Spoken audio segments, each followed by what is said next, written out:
Have you ever been blindsided by a parent who came in hotter than a microwave burrito? I'll never forget my first time. It was a Tuesday just after lunch, and I was still chewing the last bite of my sandwich when a mom marched into my room, eyes locked, voice loaded.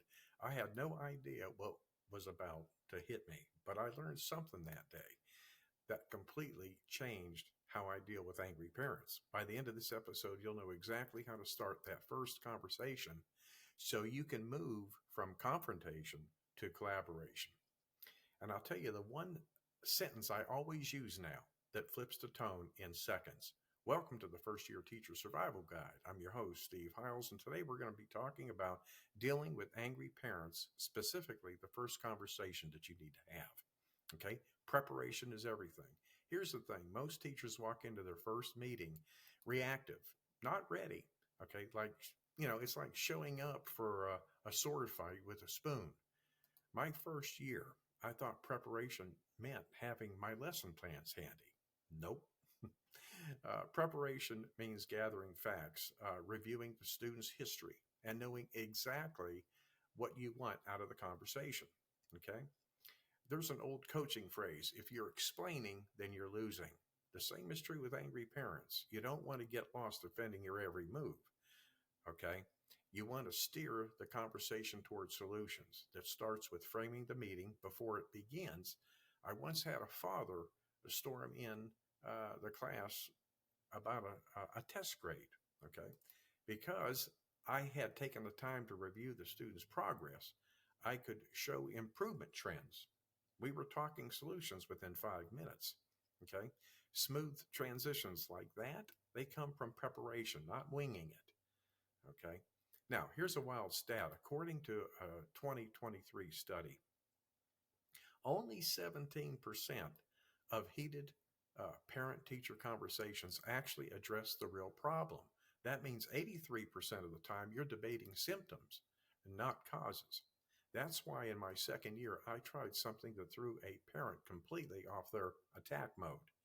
She walked in ready to blast me about her son's behavior log. Instead of defending, I asked, "What do you want most for your child this year?"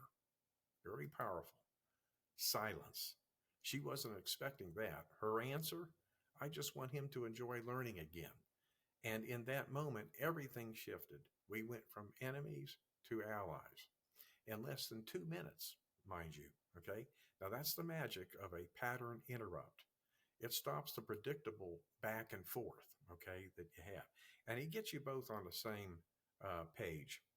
Now, here's where most teachers they slip up.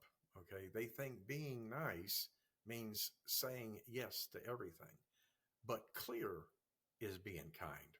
Okay, if a parent demands something that's unreasonable, now you could acknowledge their concern without necessarily agreeing to it. My go-to line is, "I hear how important this is to you, and I want to work within what's best for your child and the whole class." That sentence saves you from over promising and keeps the relationship intact. One time, a parent wanted me to email her a behavior update every single day. Well, tempting as it was to say, "Sure, I'll do that," just to avoid more conflict, I knew it wasn't sustainable. So we agreed on a weekly update instead. And she was fine with it because I'd framed it as meeting both of our needs. Okay? Boundaries don't break trust. They build it when handled with respect. So remember that mom from my lunch break ambush, the one who came in ready to scorch the earth? I use that one sentence.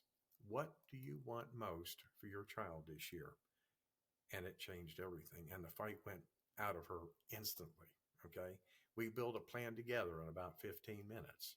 That's the remedy. Start with their ultimate goal, not your defense. Okay. Very important here. So if you take anything away from this episode, let it be this. Okay. Prepare like you're walking into a championship game. Use a pattern interrupt to shift the energy. Set boundaries that keep you effective and respected. Now, if this episode helps you, share it with a fellow teacher, and I'd love to hear from you. What's the most intense parent conversation that you ever had, and how did you handle it? Leave your stories in the comments.